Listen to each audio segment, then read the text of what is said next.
Assalamualaikum warahmatullahi wabarakatuh. Nuwun kawula nuwun. Para tamu kakung sumawana putri ingkang dahat kinurmatan, panjenenganipun Bapak Bambang kaliyan Ibu Susi ingkang satuhu kula geteni. Kula ingkang minangka talanging basa jondhakaning atur panjenenganipun Bapak Supomo kaliyan Ibu Tati.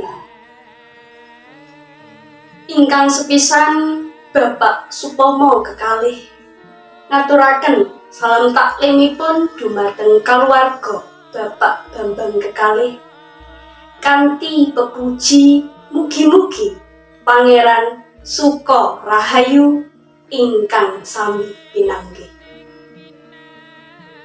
Kaping kalihipun kula ugi pinanggendah hamasrahaken Sri penganten kakung ingkang sesilih Bagus Egi Maulana Fikri ingkang badhe kadhaupaken kaliyan Nyimas Diah Wulandari putra putrinipun Bapak Supomo kekalih. Ugi ngaturaken talining katresnan ingkang arupi sandangan kemanten sapenderek. Kundala krincing sangsangan krinonce kalpika ugi rasukan kangge penganten putri ingkang sedaya kala wau arupi tupuroning wana. Menggah sedaya kala wau kaaturaken kanthi suka reraning penggalih. Nyadyanto boten wonten ajinipun. Pramila sampun kaukur kanthi bobot lan bebeting barang. Mugi kersa nampi minangka tali asih katresnan kangge ngiraketaken anggenipun bebesanan lan silaturahmi. Bapak Bambang kaliyan Ibu Tatin nderek nyuwun dumateng Gusti Allah Subhanahu wa Ta'ala. Mugi paringa berkah pangestu wilujeng dumateng ijabing penganten. Sageta kasembatan kanthi wilujeng nir ing sangsaya boten wonten alangan setunggal punapa sumrambah ing samudayanipun. Kula ingkang minangka caraka ingkang ngaturaken pasrahan temanten mbok bilih wonten cecer cuwet tuwin kujiwaning atur lan mbok bilih wonten kiranging suposita tandang tanduk tuwin tata krami. Kula dalah para caraka ingkang lumantaraken serah-serahan sedaya nyuwun samudraning pangaksama. Wassalamualaikum warahmatullahi wabarakatuh. Bismillahirrahmanirrahim. Assalamualaikum warahmatullahi wabarakatuh. Alhamdulillahirabbil alamin. Wassalatu wassalamu ala asyrafil anbiya'i wal mursalin Sayyidina Muhammadin wa ala alihi wa sahbihi ajma'in. Amma ba'du.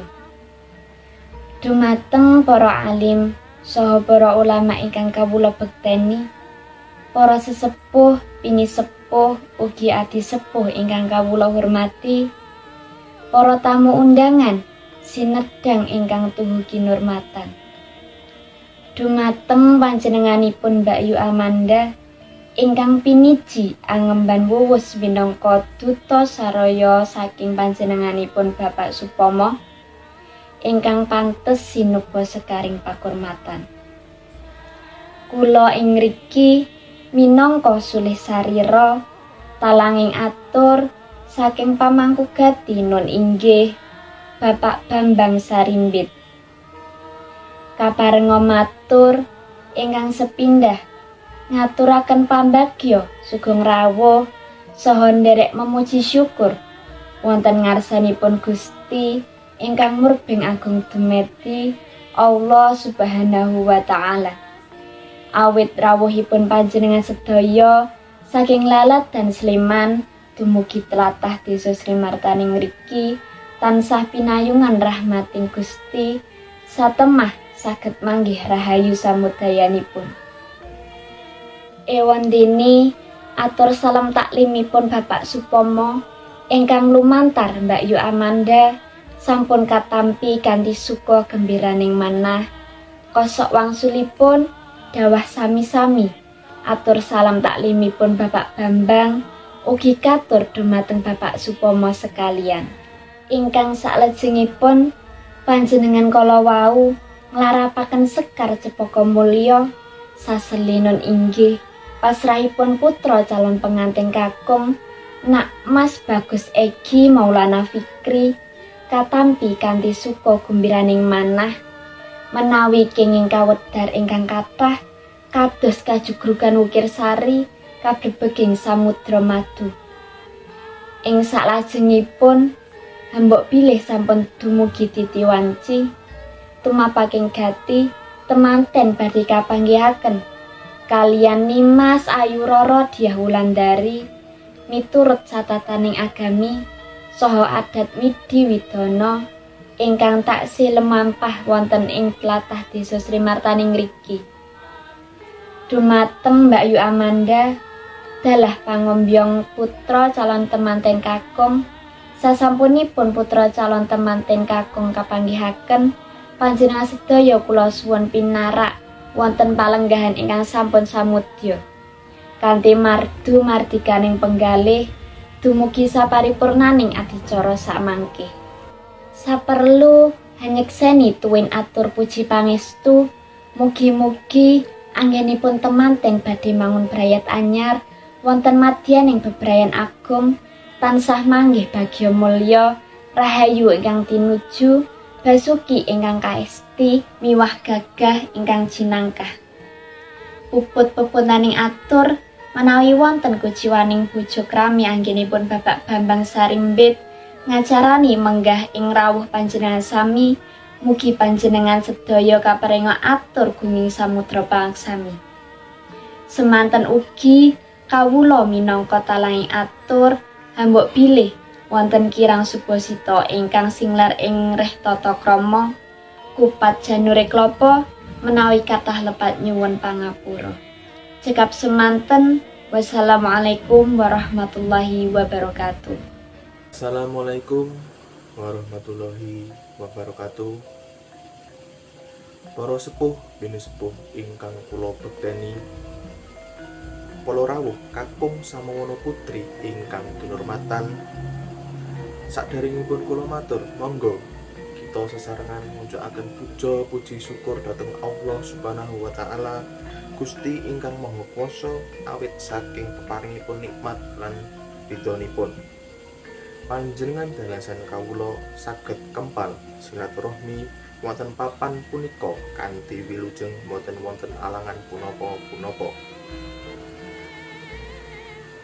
Para rawuh kakung samawana putri ingkang minulya, kula minangka talangi basa saking panjenenganipun Bapak Bambang dalasan Ibu Susi wonten kalenggahan punika kepareng matur sepisan Bapak Ibu Bambang ngaturaken syukur alhamdulillah dumateng ngarsanipun Allah Subhanahu wa taala awit saking berkah ridhonipun saha donga pangestu panjenengan sedaya sampun kalampahan nindakaken kawajiban nikahaken putra putrinipun ingkang sesulih Roro Diah Wulandari daup kalian Bagus Egi Maulana Fikri putra kakungipun Bapak Supomo lan Ibu Tati.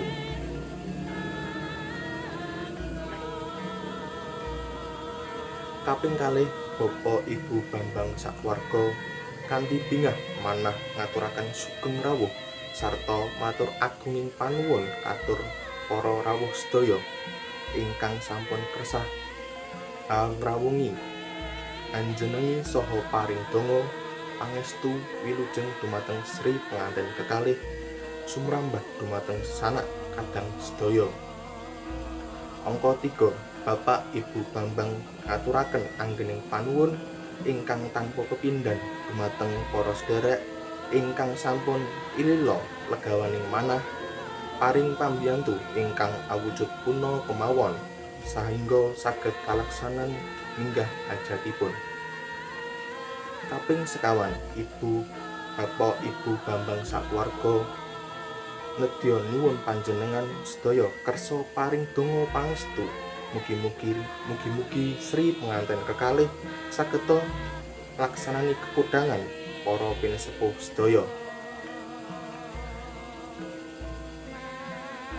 Tundhonipun kados keluarga ingkang sakinah mawaddah warahmah kanthi ridhonipun Allah Subhanahu wa taala. Enggal pikantuk momongan ingkang soleh lan solihah. Ugi penganten sekalian benjangipun sageta antut reruntungan dumugi ning kaken minen rahayu widodо kalis ing sambikala. Amin.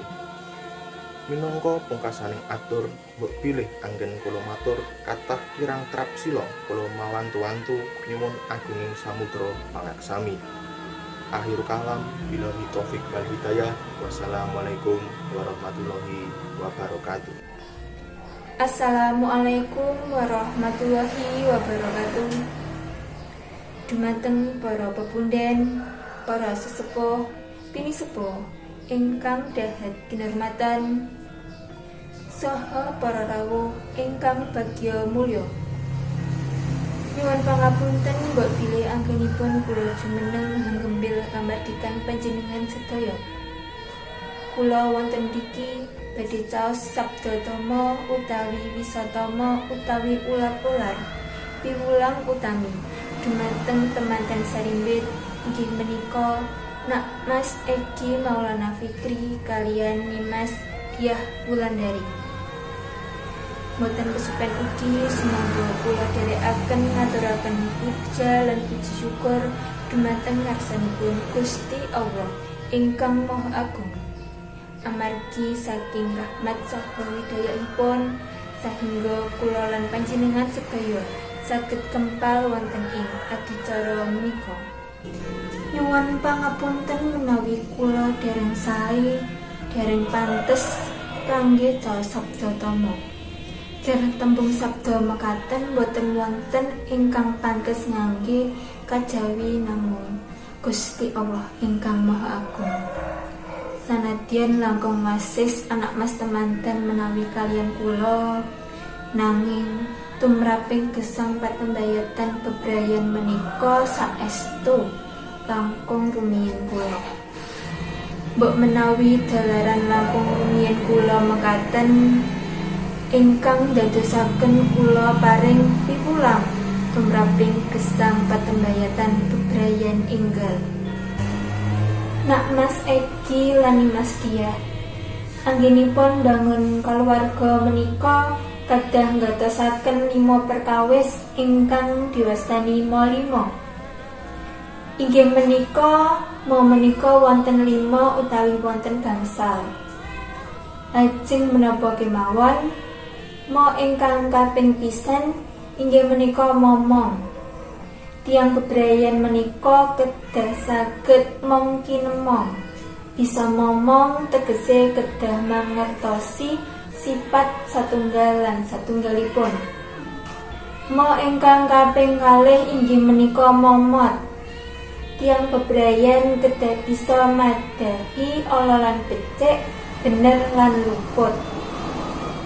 Mo ingkang kaping 3 inggih menika momor.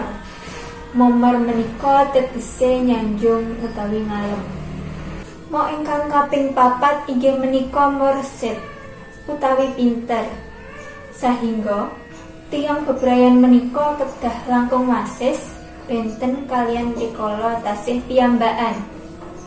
Mo ingkang pungkasan utawi kaping 5 inggih menika migunani. Ingkang kakung kedah migunani gesangipun ingkang putri. Semono ugi ingkang putri kedah migunani tumrapipun ingkang kakung. Makaten kemawon piwulang ingkang saged kula aturaken dene sampun kathah anggenipun kula ngendikan cekap semanten atur kula mugia Gusti Allah tansah paring rahmat, nikmat saha hidayah kangge kita sedaya. Inggih ingkang kautaman kangge temanten sarimbit sahingga saged dados kaluwarga ingkang sakinah, mawaddah saha warahmah. Amin. Mbak bilih kathah klenta-klentunipun anggenipun kula matur saha kirang praksila kula nyuwun agunging pangapunten. Wassalamualaikum warahmatullahi wabarakatuh.